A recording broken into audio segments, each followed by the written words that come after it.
Es un placer para mí, Tatiana de Los Ángeles, darle la bienvenida a la audiencia a nuestro programa Soñadores para construir un mundo mejor en familia. Un espacio para compartir las diferentes experiencias de vida de nuestros invitados y motivar a nuestra audiencia a soñar y luchar por nuestros ideales. Como es costumbre para nosotras, saludo a mis compañeros Juan David en el máster, María Alejandra y Dolma en la mesa de trabajo.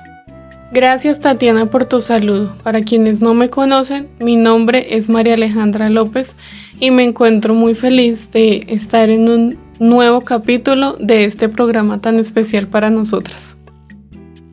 Bueno, muchas gracias a ustedes por el saludo en la tarde de hoy.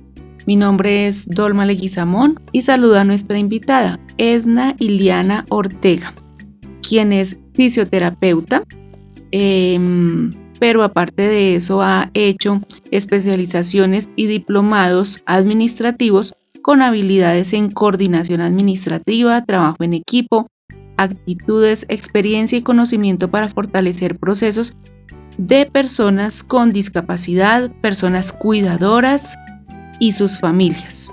El objetivo de Edna en estos trabajos es articular, desarrollar y concertar proyectos a favor de las personas con discapacidad, de las personas cuidadoras, y también habla mucho de la equidad de género. Dentro de los procesos realizados con la población con discapacidad, sus cuidadoras y sus familias, trabaja la coordinación de proyectos, charlas, talleres, capacitaciones, etcétera, etcétera. Bueno, Edna, bienvenida a nuestro programa Soñadores para construir un mundo mejor en familia. Hola, buenas tardes para todos. Un cordial saludo para las personas que nos escuchan, que nos ven, que siguen este programa, que con tanto esmero lo han hecho ustedes. Entonces, bienvenidos a pasar un rato ameno entre nosotras y a conocerme un poco más como persona y dejar un poquito al lado ese liderazgo que ha sido mi carta de presentación hace muchos años. Bueno, muchas gracias por haber aceptado esta invitación. Tú hablabas de nuestros seguidores y sí tenemos bastantes seguidores en Colombia y también fuera de Colombia. Sabemos que nos escuchan desde Estados Unidos, nos escuchan desde España, acá en Colombia también en diferentes partes de nuestro país, incluso en lugares alejados, en el campo, en Boyacá nos han manifestado, nos han reportado sintonía desde Tibana, Boyacá. Entonces un saludo muy especial a todas aquellas personas que nos están acompañando. Y bueno, comenzamos nuestra charla del día de hoy. Bueno, Edna, para comenzar esta amena charla, me gustaría preguntarte cómo está conformada tu familia. Bueno, mi familia está conformada. Una parte, yo soy santanderiana, entonces mi gran familia paterna y materna está en Santander, tanto el norte de Santander como Santander. Y aquí en Bogotá somos una familia pequeña conformada por mis hijos y yo, como madre cabeza de hogar. Cuéntanos ¿cuántos hijos tienes? ¿Cómo se llaman? ¿Y cómo es tu relación con ellos? Listo. Entonces, mi hijo mayor se llama Juan Pablo. Juan Pablo tiene 13 años. Es un niño muy audaz. Es extrovertido como la mamá. Entonces, está metido en muchas actividades en el colegio, extracurriculares, baila, hace deporte. Entonces sacó mis genes de no estar quieto. Y mi hijo Matías es un niño con discapacidad cognitiva, una enfermedad huérfana que también produce que sea talla baja. Entonces Matías es un niño que no tiene lenguaje, pero que se sabe comunicar con gestos, con miradas, con sonidos, y la interacción con él es un proceso que se ha venido afianzando durante los 8 años, 9 años que tiene, y que se fortalece día a día porque como sabemos, las personas con discapacidad no vienen con manuales incluidos. Es un proceso de adaptación, cada uno maneja sus características diferenciales y esto enriquece a las personas que los rodean, y Matías ha enriquecido nuestra familia porque cada día con él es un reto nuevo a avanzar. Bueno, súper interesante todo lo que nos cuentas con respecto a ese crecer día a día, ¿cierto? A ese paso a paso y a esas expectativas de hoy hiciste esto nuevo, pero al principio debió haber sido difícil, y sobre todo por ser una enfermedad huérfana, porque cuando hay discapacidad pero ya hay antecedentes, pues al menos como que uno se puede guiar por eso, pero cuando son enfermedades huérfanas es un poco más complejo. ¿Cómo fue esa asimilación para ti de conocer lo que estabas empezando a vivir al inicio de la etapa de Matías? Sí, bueno, las enfermedades huérfanas son un grupo de diagnósticos que generan, no tienen tanta prevalencia en la sociedad como los pueden tener otros tipos de diagnóstico. Entonces, por lo menos la enfermedad huérfana que tiene mi hijo Matías se llama acondroplasia. Matías fue diagnosticado en el vientre a las 32 semanas de embarazo. Entonces, controles natales normales, procesos normales. Yo he sido una mamá muy juiciosa en mis procesos de gestación, entonces he hecho todos los controles, y en un control ya rutinario a las 32 semanas de embarazo me ven que la ecografía y que las medidas de Matías no aumentaban y que la cabeza empezaba a crecer tipo macrocráneo. Entonces esto hizo que hicieran una amniocentesis que no es tan recomendada en el último trimestre del embarazo, y ahí ya me dieron un diagnóstico como tal, que era una acondroplasia que entra dentro de las displasias musculoesqueléticas que pueden tener alteraciones las personas, los bebés en este caso. Entonces, primero fue un proceso de duelo normal, como todos tenemos, porque del niño imaginado, que este niño irreal era sin ningún tipo de discapacidad, ni ninguna condición de salud, y menos enfatizarlo hacia una enfermedad huérfana. Entonces, era el aceptar el proceso, hacer mi duelo como madre, y de ahí en adelante mirar qué acciones tenía la EPS, cómo me iban a fortalecer en esta etapa que estaba pasando, porque normalmente a las madres en gestación que empiezan su proceso y que empiezan a reconocer una discapacidad en sus hijos, no hay un programa en la EPS que ayude a ese duelo. Y darle el acompañamiento. Claro, y darles el acompañamiento para que no se sientan solas, abandonadas, porque muchas de ellas terminan alejándose de su familia, alejándose de su pareja, porque nadie entiende por qué se presentó eso. Ese desconocimiento y esa parte cultural que tiene una sociedad de no involucrarse activamente, entonces las aísla, y al aislarlas, pues las madres quedan sumidas en depresión.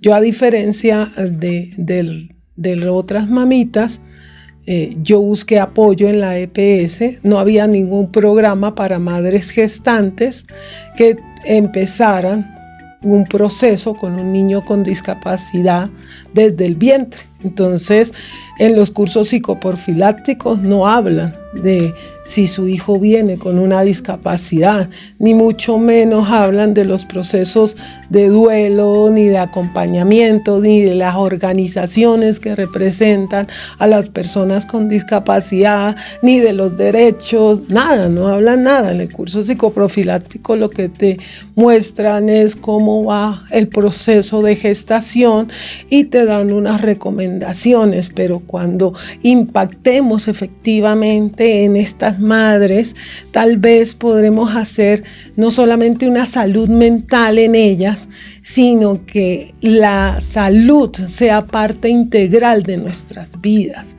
Entonces, yo estaba en una medicina prepagada. La medicina prepagada no tenía esos lineamientos, ni la GPS tampoco los tiene. Por supuesto. Entonces, lo que hice fue empezar mi activismo. Organicé un grupo, entonces dije no, organicemos un grupo que nos lidere una psicóloga, que tengamos un grupo interdisciplinario, que nos reunamos todas las mamás que tenemos diagnósticos de niños con discapacidad y entre todas nos vamos a fortalecer, porque la convivencia entre pares permite relacionarnos y permite que no nos sintamos que somos las únicas y que estamos solas en este mundo, sino que alguien igual que nosotros está compartiendo algo que la está en ese momento causando dolor. Y entre las dos podemos afianzar nuestra tristeza y salir. Eso fue lo que pasó. Organicé el primer grupo con una medicina prepagada. Lideré un proceso en el cual asistieron más de 8 a 10 mamás. Y cuando me senté con mamás que sus hijos tenían diagnósticos más fuertes que el mío, entonces eso me ayudó como a caer en conciencia y decir, ay, ¿yo qué estoy haciendo? ¿Por qué me gasto? ¿Por qué lloro? ¿Por qué me deprimo? No, estas mamás son más empoderadas que yo. No, yo tengo que ser fuerte y salir adelante.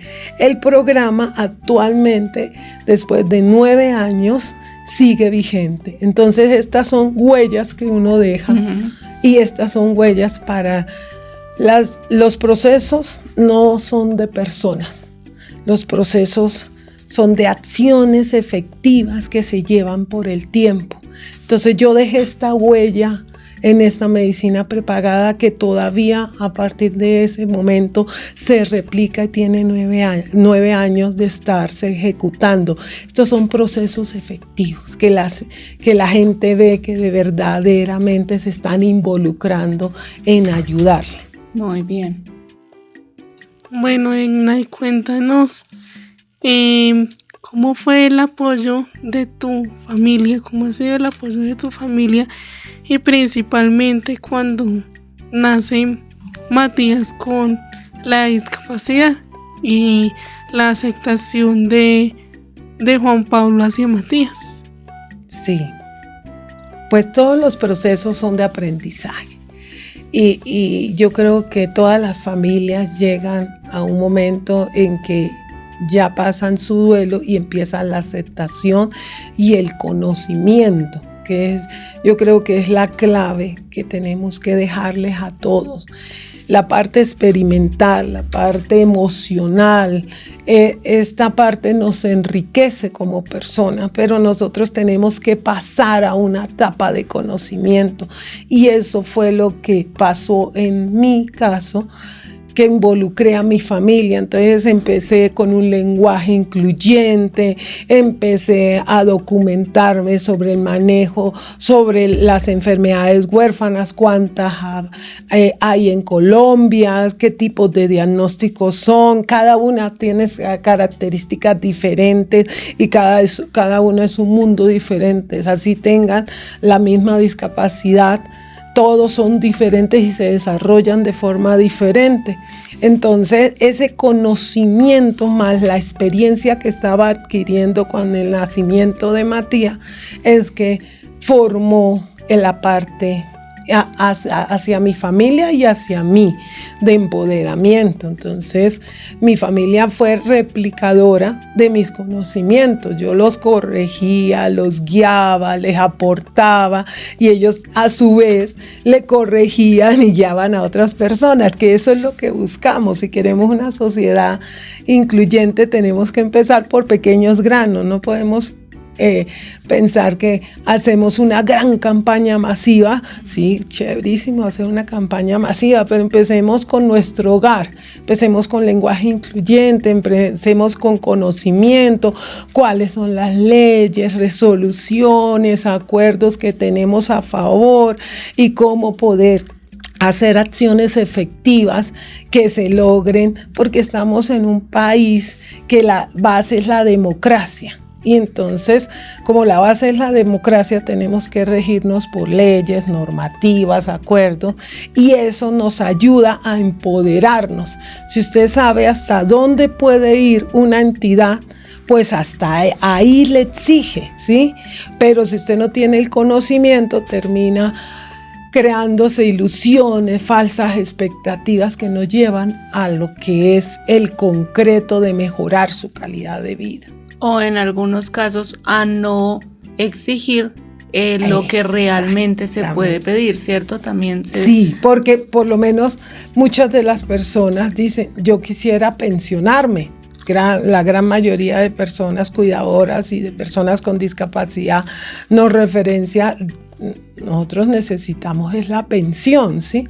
Pero la pensión se sobrepasa lo local, sobrepasa lo distrital y es nacional. Pero si nosotros no tenemos el conocimiento, que ese simplemente ejemplo de dónde saber exigir, pues no podemos tener la garantía plena de nuestros derechos. Nosotros, si queremos que se reglamente pensiones o que se cambie o que se ajuste la normativa, pues tenemos que ir a la parte nacional, a incidir en la parte nacional para que se cambie a nivel distrital y a nivel local, en el caso de Bogotá, que está dada por localidades, por 20 localidades que conforman el Distrito Capital. Uh-huh.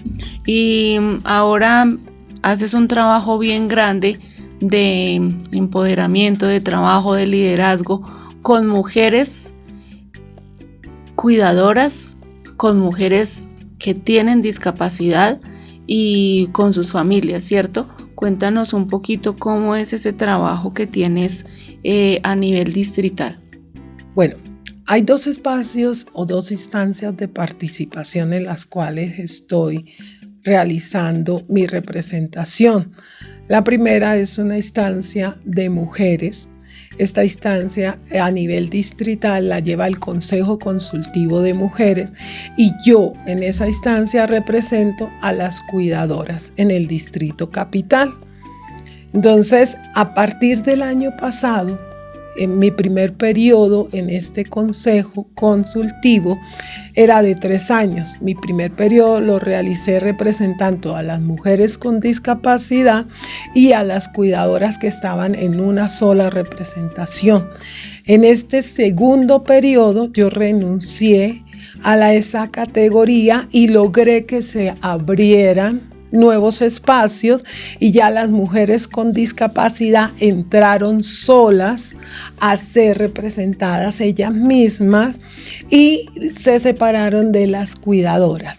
Y en este caso yo me lancé nuevamente, pero ya para representar las cuidadoras, dejando mi huella ahí en mujeres con discapacidad, en ese empoderamiento, que ellas asumieran su capacidad jurídica y empezaran a luchar por sus procesos. Y yo me involucré como candidata a cuidadoras y gané esa elección, esa por instancias de género. Yo represento a las cuidadoras, a las mujeres cuidadoras en el Distrito Capital. Pero en discapacidad, en el sistema distrital de discapacidad, yo soy la consejera distrital por personas con discapacidad cognitiva. En esta instancia de participación hay 2 representaciones que pueden acompañarse por cuidadoras de personas con discapacidad. Estas 2 representaciones son las personas con discapacidad múltiple y las personas con discapacidad cognitiva. En este caso, yo soy cuidadora de un niño con discapacidad cognitiva, represento a la población con discapacidad cognitiva, pero en sí lidero todas las acciones que llevan cualquier tipo de discapacidad de los 7 que están establecidos en Colombia y apoyo a las cuidadoras de personas con discapacidad que todavía no están dentro del sistema distrital de discapacidad. Bueno, muchas gracias. Antes de cerrar el programa te voy a hacer una última pregunta, que es con respecto a la ley del cuidador. ¿Qué nos puedes contar sobre cómo ha evolucionado? ¿En qué va esa ley y qué debemos hacer nosotros como cuidadores? Bueno, la ley de cuidador ya fue sancionada gracias a todas las movilizaciones de las cuidadoras de personas con discapacidad a nivel nacional. Fue un movimiento en que todas, incluidas las mujeres que no pueden salir de su casa o las que se lograron desplazar desde sus territorios a Bogotá, o simplemente las mujeres que nos manifestaban por WhatsApp su apoyo. Entonces se logró, esto no es de 1, ni 2, ni 3 personas. Los movimientos sociales de las cuidadoras son movimientos masivos y nos reunimos para poder avanzar en la construcción. La ley y es un trabajo que lleva más de 3, 4 años, ¿cierto? Sí. Puede pasar por ahí la cuenta. Sí, puede pasar la cuenta y son muchos años más porque la ley del cuidador ya se había colocado en bandeja al Senado, que son los que dan el aval y primero a la Cámara y después al Senado, y no había avanzado. En esta oportunidad ya se sancionó, ya es ley. Esperamos la reglamentación de esa ley para ver cómo se va a manejar en los territorios, teniendo en cuenta que tiene unas características en potencializar a las cuidadoras de personas con discapacidad, formalizarlas, caracterizarlas, ¿sí?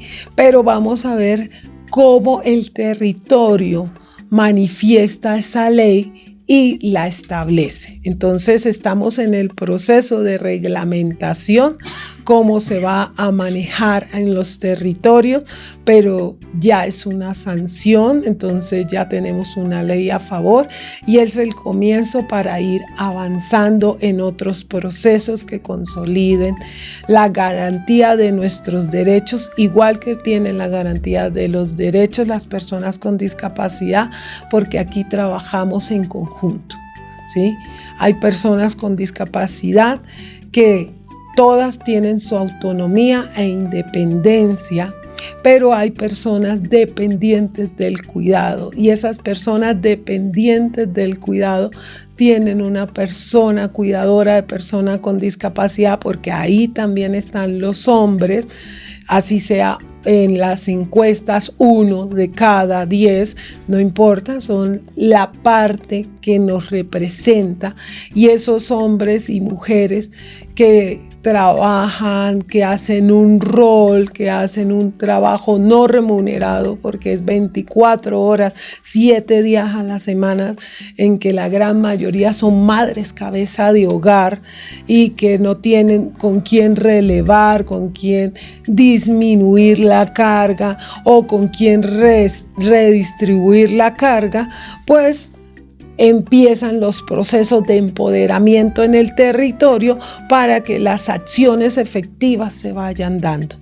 Empezamos con un pie derecho, ya tenemos una ley, ahora es cuestión de unirnos, de enfocarnos y sobre todo manejar los conocimientos, que es lo que yo procuro decirles a todas. Es importante leer. Cuando uno entra a manejar discapacidad o liderazgo o mujeres o en definitiva cualquier tema, es importante leer, porque la base de la experiencia o lo que fundamenta nuestras vivencias es el conocimiento. Todo eso es muy, muy cierto, todo lo que tú nos estás diciendo.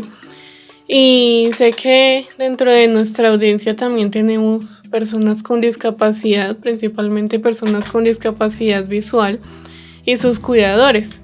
Y de pronto alguno no conozca todas estas cosas de las que tú nos estás hablando. Entonces, si alguien quiere seguir, le interesa y no sabe cómo acceder a estos beneficios, dónde te pueden encontrar, dónde te pueden contactar o dónde pueden seguir como estos beneficios que son tan buenos, tan importantes, pero muchos cuidadores aún todavía no saben que existen o si saben, no saben cómo acceder a ellos. Tienes toda la razón, María. Esa es la gran falencia de nuestra sociedad, pero es en general, no es solamente a nivel distrital, sino a nivel nacional. La falta de comunicación hace que las líneas de acción, los programas, las convocatorias, los concursos se queden desiertos. ¿Por qué? Porque la población no puede acceder a esa comunicación para por lo menos participar efectivamente. Entonces, en Bogotá tenemos unos consejos locales. Estos consejos locales están conformados por los 7 representantes. Esos son sus canales directos en la localidad. A nivel distrital estamos 7 consejeros distritales. Cada uno representa un tipo de discapacidad y ellos como yo estamos abiertos a la posibilidad que ustedes nos puedan escribir. Siempre tenemos nuestras líneas de WhatsApp abiertas en caso de dudas o inquietudes y de articularnos en acciones efectivas. ¿Qué son articulación en acciones efectivas? Que ustedes puedan acceder a los programas y que ustedes tengan la información para acceder a esos programas para que ustedes puedan participar. Antes de irnos, ahorita estamos en la gala de exaltación. Entonces están abiertas las convocatorias, por favor. Si están pronto a cerrarse, no esperen hasta el último momento. Ustedes que tienen iniciativas, que tienen liderazgo, que han cursado actividades y acciones a favor de la población, involúcrese, postúlese, que este año va a ser un grupo de jurados quienes van a escoger los ganadores. Entonces, esta pequeña actividad tenemos muchas en el año, pero para ser beneficiarios tienen que involucrarse en lo local, con los consejos locales de discapacidad y a nivel distrital con los consejeros distritales. Gracias por esa información tan importante y que le puede servir muchísimo a la audiencia que nos está escuchando. Tatis, ¿nos ayudas a cerrar el programa? Bueno, Edna, te agradecemos por haber aceptado la invitación, por habernos traído grandes enseñanzas y ahora te invitamos a que le dejes un mensaje a las familias que nos escuchan y los invites a soñar y luchar por sus ideales. Yo creo que la frase que acabas de decir, Tatiana, es la clave. Soñar es la base que nos mantiene motivados diariamente y luchar por esos sueños fundamentados con el conocimiento, con el empoderamiento y con la creación de redes en común, porque solas no vamos a poder, pero si estamos todos unidos, sí podemos hacer acciones para que el mejoramiento de la calidad de vida se vea. Entonces, creo que tu frase, tu palabra es la indicada para terminar. Sigan soñando y de esos sueños adquieran conocimientos, que el conocimiento abre todavía, fortalece más esos sueños y puede armar redes de diálogo, comunicación entre las personas con discapacidad, las personas cuidadoras de personas con discapacidad y sus familias. Muchas gracias, Emna, por habernos aceptado esta invitación. Gracias a la audiencia por habernos escuchado y los invitamos a todos ustedes, nuestra querida audiencia, que no se pierdan ni un solo capítulo de nuestro programa Soñadores para construir un mundo mejor en familia.